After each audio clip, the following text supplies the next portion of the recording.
solenidade tão bonita de Pentecostes, não só é uma solenidade bonita, mas é uma solenidade que tem uma grande importância, uma importância até histórica para a nossa fé, para a igreja, porque é no dia de Pentecostes que nasce a igreja. É a partir da efusão do Espírito Santo, da vinda do Espírito Santo, que os apóstolos começam a agir agora enquanto igreja, enquanto enviados de Jesus.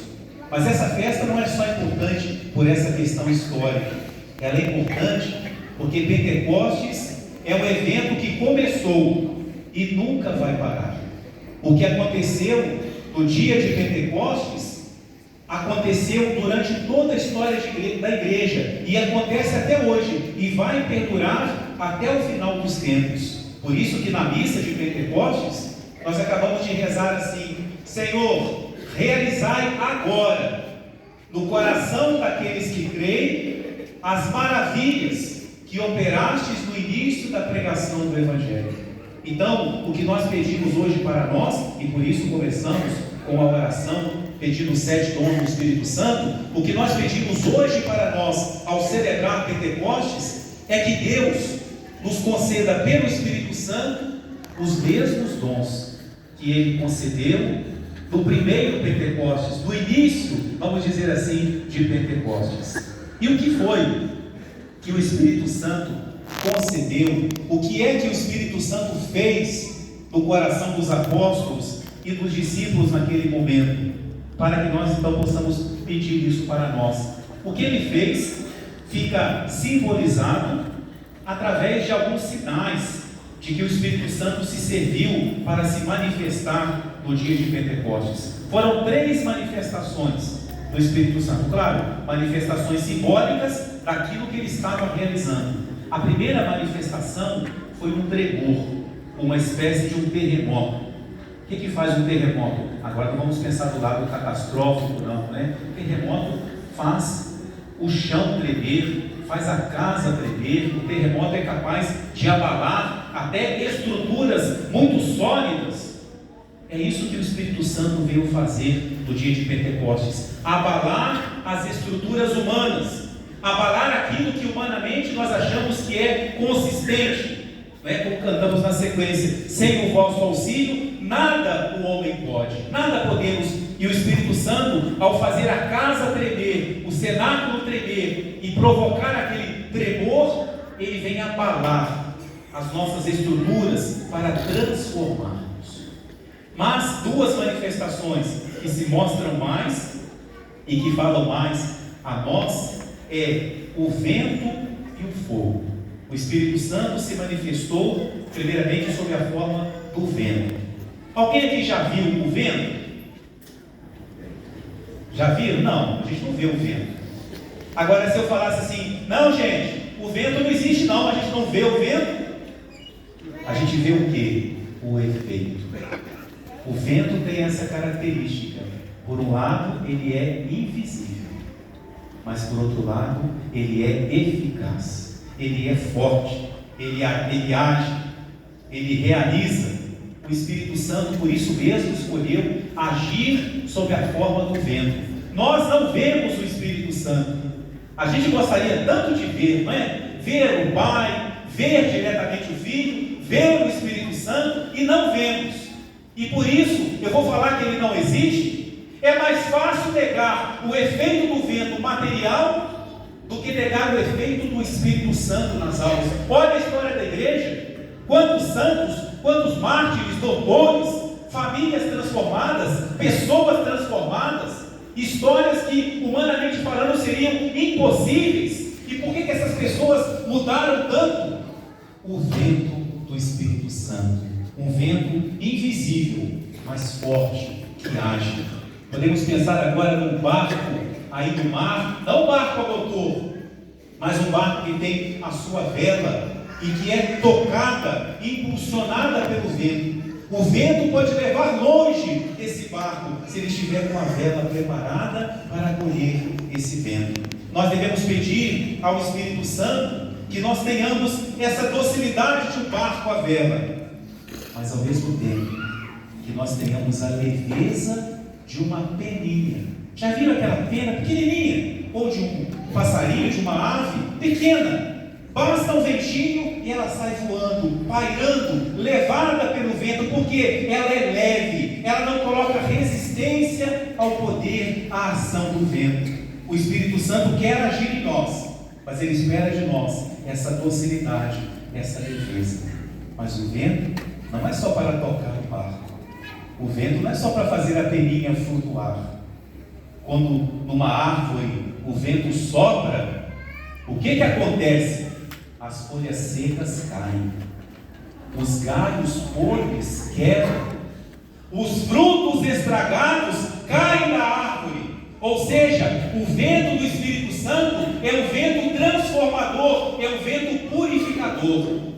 Se você quiser mesmo o Espírito Santo, né? O cantar é muito bonito, vem Espírito Santo, ele vai vir, se prepara, porque ele vai arrancar de mim e de você as folhas secas, os galhos podres, os frutos velhos. O Espírito Santo não faz trabalho pela metade, não. Ou ele nos transforma, ou ele nos deixa por nossa conta. Então, acolher o Espírito Santo, mesmo se ele sopra forte, mesmo se ele arranca de nós aquilo que já é folha seca, não serve para nada. Aquilo que é galho podre não serve para mais nada.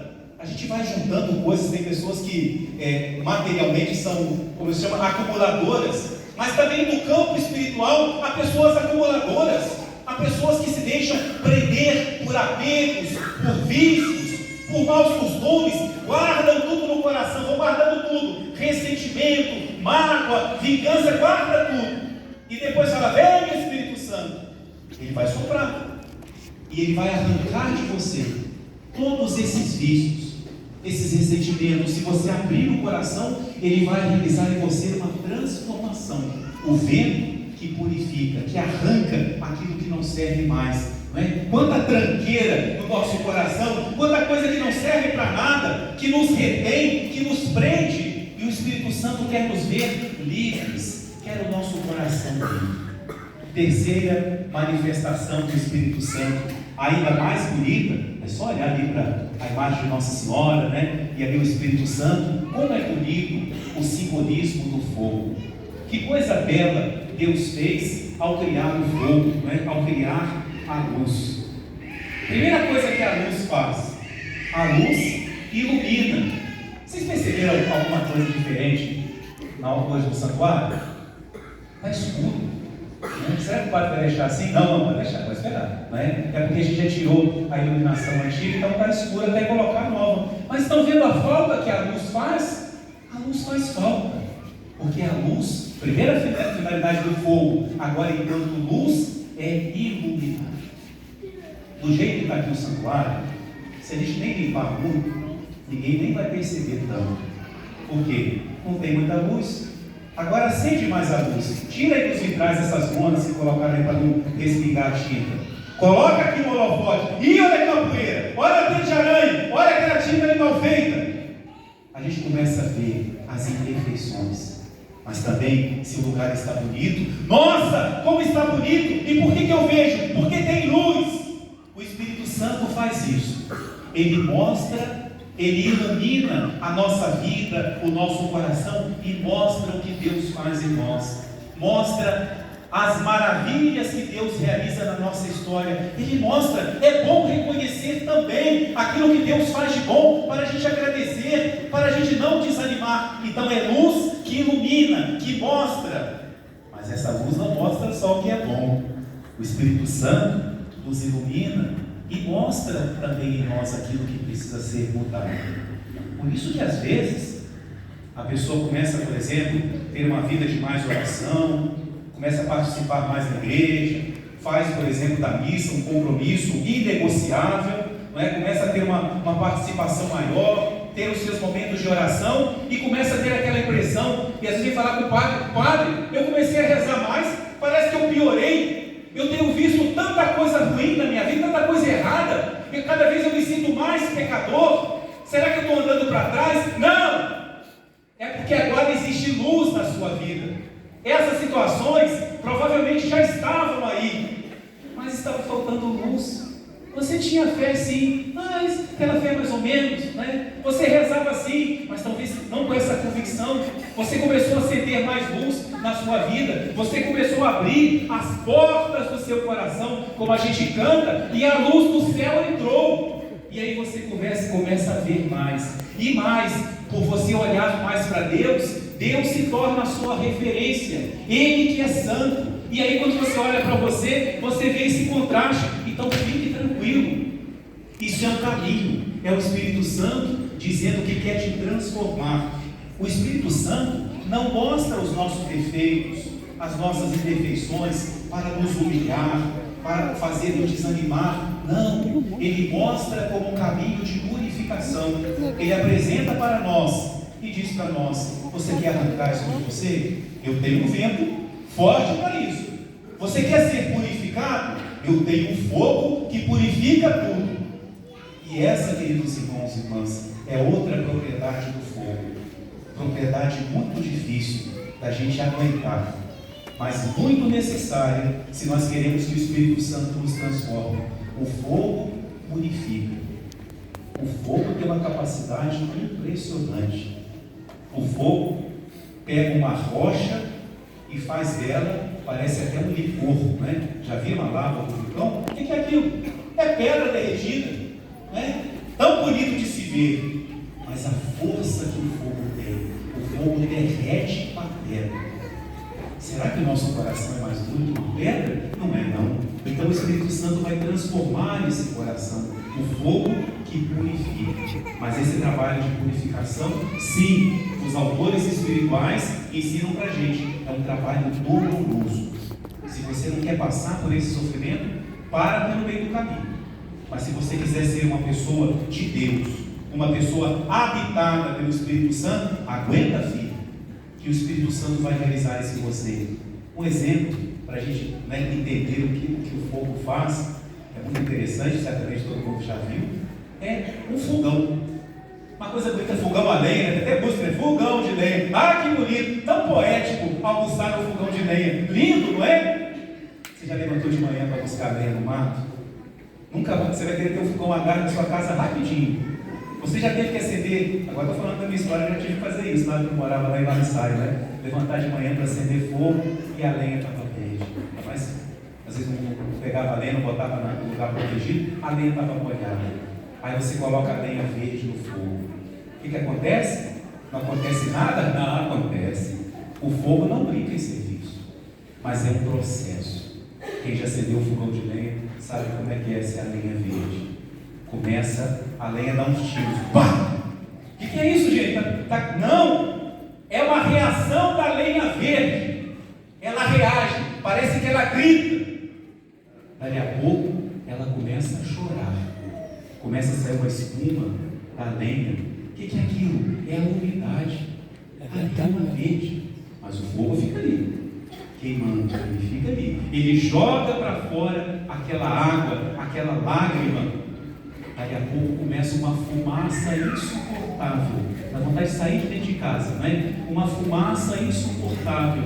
E aí você tem duas escolhas nessa hora. Você apaga o fogo, só tirar a lenha verde do fogo, pronto. Acabou os tiros, acabou aquela água que vai saindo, acabou a fumaça. Mas também não tem almoço, não tem café, não tem o foguinho quente, né? Na época do frio, o lugar mais frequentado da cozinha na roça é o fogão. Você fica ali em volta, quentinho no frio, né? Não tem nada disso, tudo bem, não vou sofrer, mas não tem nada disso. Mas você tem outra opção. Deixa ele no fogo, deixa o fogo fazer o trabalho dele. A lenha vai estourar, ela vai chorar, ela vai soltar fumaça, mas no final, se você aguentar esse processo, ela vai ser um braseiro. Você vai ver somente brasa, você vai ver somente fogo. É um trabalho doloroso, mas o fogo é capaz de realizar essa transformação. É isso, queridos irmãos e irmãs, que nós queremos quando nós dizemos: vem Espírito Santo. Cuidado que ele vem, porque o Espírito Santo não é surdo não. Você chama, ele vem. E se ele vem como vento, ele vem como terremoto, ele vem como fogo. Então esteja disposto a acolher esse fogo, que vai queimar as impurezas que há em nós. Por isso que às vezes a gente passa por processos dolorosos, não é mais uma vez a mesma situação. Parece que depois que eu me aproximei mais de Deus, que eu comecei mais a igreja, tem mais sofrimento na minha vida. Tem sim, é um processo de purificação. Olha a vida dos santos, não é que foram presos, não é, caluniados, e eram pessoas de Deus. O que era aquilo? Era o Espírito Santo transformando aquelas almas. Então é um processo que exige de nós, olha lá, o dom da fortaleza. Fortaleza não é só fazer, não. Fortaleza também é a capacidade de suportar essas purificações, suportar a ação de Deus em nós. E até quando que vai essa purificação? A palavra de Deus diz assim: Deus purifica o justo como se purifica a prata. Então se conta que às vezes uma pessoa, ao ler isso na palavra de Deus, ficou curiosa: como é que é esse negócio que Deus purifica a prata? Por que usa essa comparação? Então a pessoa foi visitar um prateiro, né? Um homem que trabalhava com prata. Ele chegou lá na oficina dele, não sei exatamente como chama, né? E falou para ele: eu vim aqui porque eu queria ver como é que o senhor purifica a prata. Ele falou: simples, coloca aqui nessa caldeira e bota para ferver. Olha o fogo mais uma vez, derrete o metal, derrete o ferro, derrete a prata, derrete a pedra. Sim, coloca no fogo, e o fogo purifica. Mas como? Perguntou para o homem: como é que você sabe que a prata está purificada? Até quando que fica no fogo? Aí o homem respondeu: é assim, eu coloco no fogo e eu fico olhando. Quando eu olho e vejo tudo turvo, eu sei que não está purificado. Quando eu olho e eu consigo me ver refletido na superfície da prata, ela se torna como espelho. Então pronto, pode tirar do fogo que está purificado. É por isso que Deus fala que Ele purifica o justo como se purifica a prata. Deus olha assim, coloca no fogo, olha e vê: Gaspar, fogo nele, né? Olha dali a pouco: Gaspar, Samuel, fogo? Não quero te ver não. Até que ele olha e fala: Jesus, meu filho amado, agora está pronto. Enquanto Deus não vê em nós a imagem de Jesus, é porque ainda tem impureza em nós. Até o momento que ele olha e pode falar: este é meu filho muito amado. Pronto, desliga a fogueira, está pronto, né? Está purificado. É uma prata pura, é uma prata sem mistura, é um metal nobre, é uma joia preciosa aos meus olhos. Mas para chegar a isso, que processo! Mas é o que o Espírito Santo quer fazer. Então, queridos irmãos e irmãs, celebrando a solenidade de Pentecostes, peçamos para a nossa vida o que a igreja nos convida a pedir: que o Espírito Santo conceda agora, não é amanhã não, hein? Não é semana que vem não, hoje, agora, em mim, em cada um de vocês, conceda agora os mesmos dons que Ele concedeu àqueles que estavam lá no início da pregação do Evangelho. Que Nossa Senhora, Rainha dos Apóstolos, ela que nos guarda com tanto carinho no seu coração e conhece as nossas necessidades, que ela alcance para cada um de nós o dom do Espírito Santo, o tremor do Espírito Santo em nossa vida, o vento que nos leva e o fogo que nos ilumina e nos purifica, nos transformando em imagens do seu Filho Jesus. Amém. Vem.